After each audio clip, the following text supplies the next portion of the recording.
Hello, my wonderful, beautiful friends. Welcome back to our /Entitled People, where you'll get to hear stories where people think that the world revolves around them. Guys, I hope you're having an amazing day today. And in this episode, you're gonna hear some crazy entitled people stories. The first, a Karen thinks she's more deserving than a children's hospital. Yikes. The second story, a woman blames OP for ruining her kid's Christmas. The third story, OP's dad demands he spends Christmas with him. And we'll finish off with a teacher who spreads a rumor about OP. My friends, I do hope you enjoy the stories today and hit that subscribe button for future stories. Let's dive in. So I live near a children's hospital in the UK, and they do donation drives occasionally to try to get nice things for the kids. My partner and I just got the new video game console, and so our old one was collecting dust. We thought since it was close to Christmas, why not donate it? Do something nice. So we go to the hospital, having filled out a form telling us when to hand it in, and unfortunately, there was a mix-up with the form.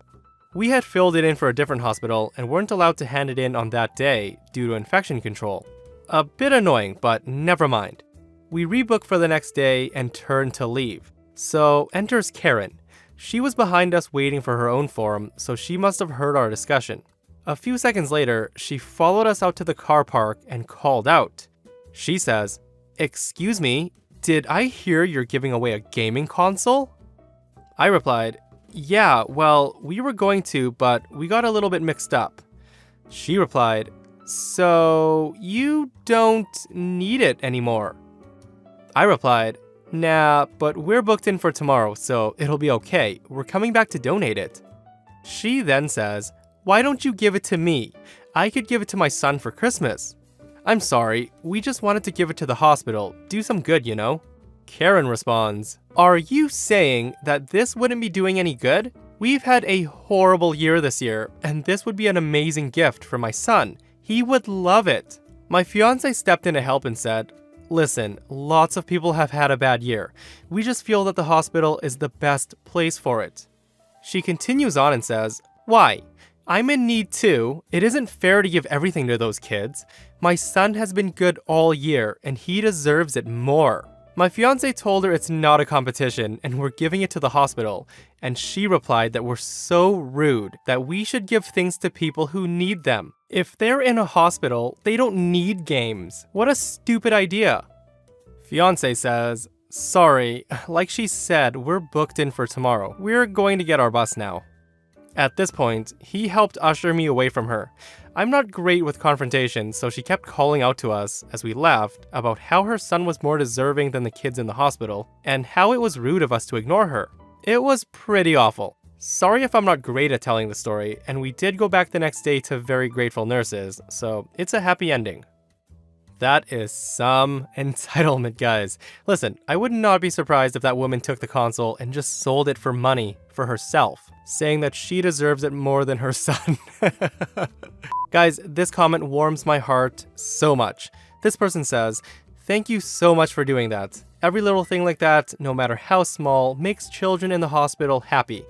I remember when I was in the hospital, I was just happy to have some crayons. These kids will be so excited." So I got a seasonal position at a local game shop and was told I ruined their child's holiday. So with the PS5s and Xbox Series being the new consoles, we sold out of the 10 we got on Black Friday within 15 minutes of opening, and it was sporadic when we got more. December 11th, maybe 5 minutes before I was supposed to clock out, I was told we were going live with sales of limited numbers, so I ended up staying an extra hour and we sold out again. Last night, a woman came in asking about the games we had in stock, which isn't much due to the holidays, so we offered to print a list, and let's just say it was a bit difficult.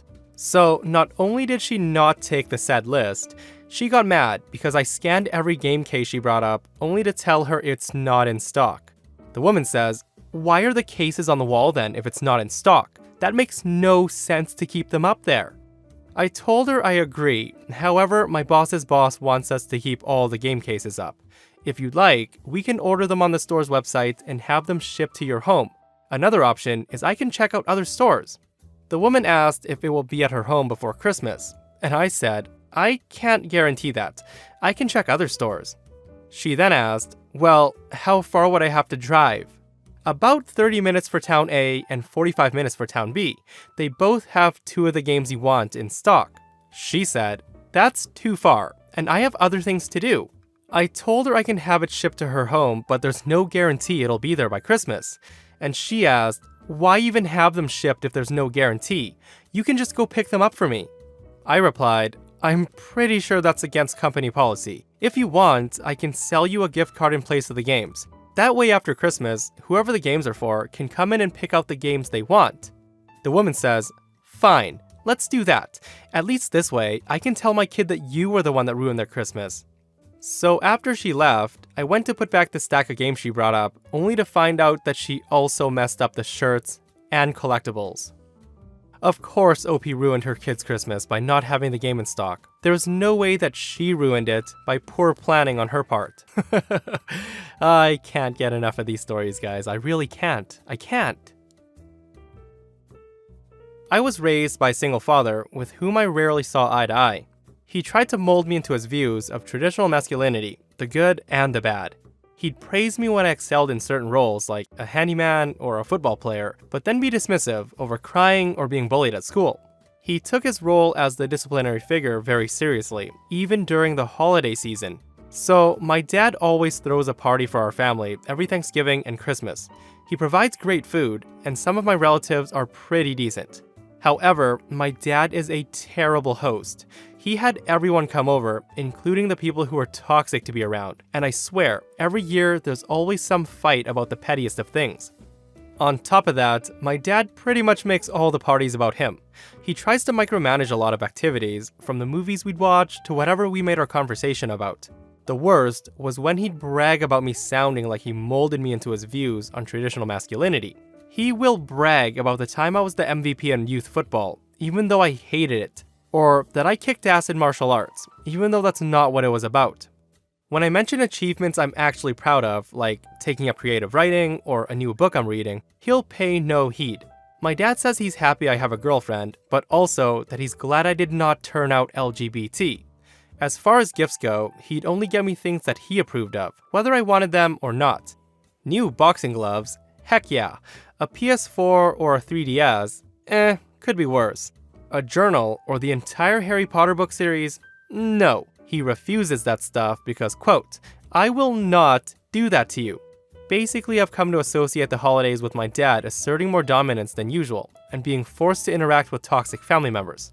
Fortunately for me, my girlfriend's dad invited me to spend Thanksgiving and Christmas with them. And finally, I think I'll get to enjoy myself for a change. Earlier today, my dad called me asking when I'm coming over.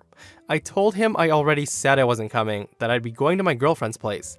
He said things like, "You always spend the holidays with your old man. Your cousins like seeing you, you know?"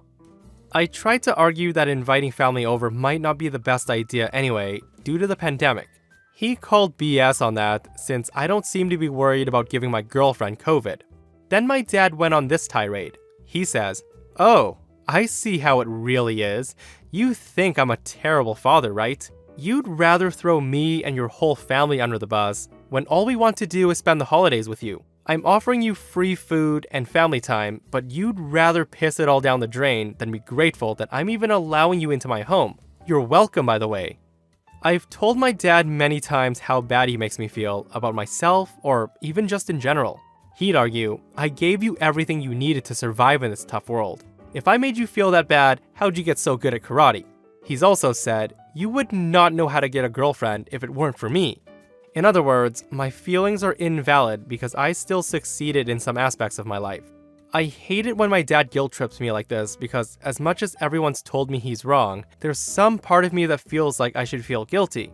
I get that Thanksgiving and Christmas are all about family, but for once, I'd like to be with a family that's actually fun to be around. Others have said that I should be grateful to even have a dad, let alone one that's taken care of me.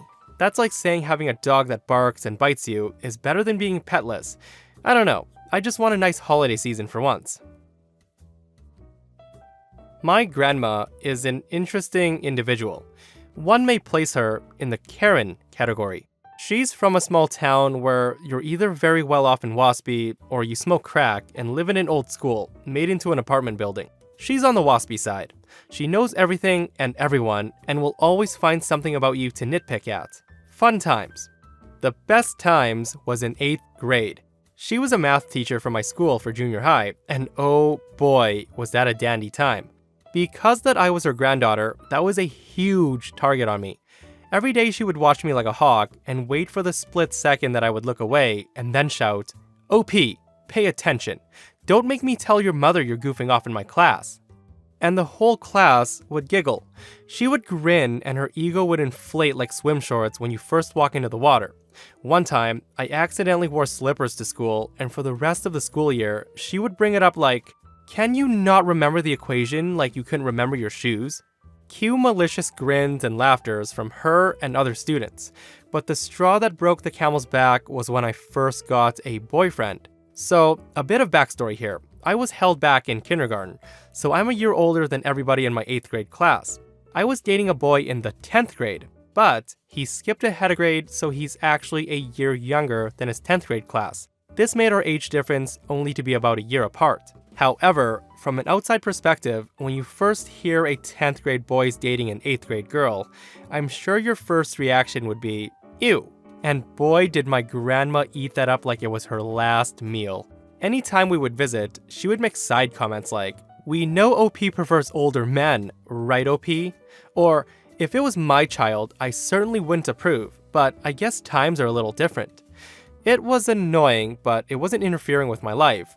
That is, until she started to gossip and started rumors about me to other teachers. She would tell them that I was sneaking around with an older boy, and I was probably experimenting with things not meant for my age. She also told the teachers that I was going into teachers' lounges and bathrooms with him. She also heavily implied my parents were against all of this.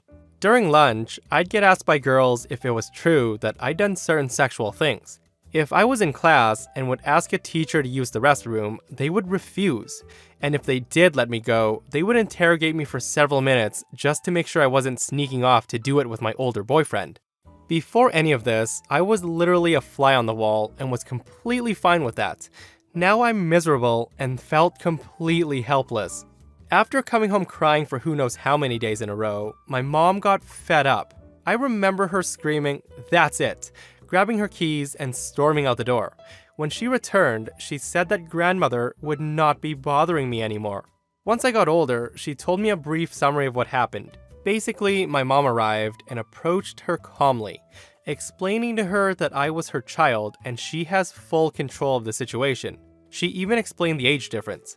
After asking her politely to back off and stop telling lies to her coworkers, my grandma scoffed and said, "You don't know what she could be doing behind closed doors. I'm just keeping an eye out for her." And this set my mom off.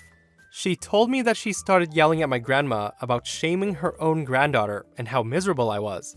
She said she had no right to say or do any of this, and what she was doing was cruel and inappropriate. My grandma's response was, "How dare you enter my home and accuse me of this? Get out of my house." So my mom left.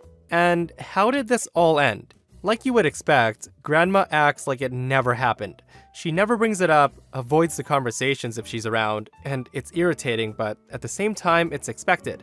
Now that I'm an adult and we're all aware of her silly ways, we can just smile and nod until we go home and then rant about how mean she was during dinner. OP's mom is a hero for standing up for her in this situation.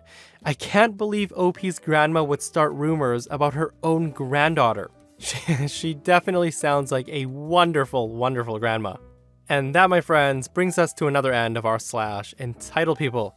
If you missed the last episode, a Karen hires a crew to cut down a tree, and it cost her $10,000.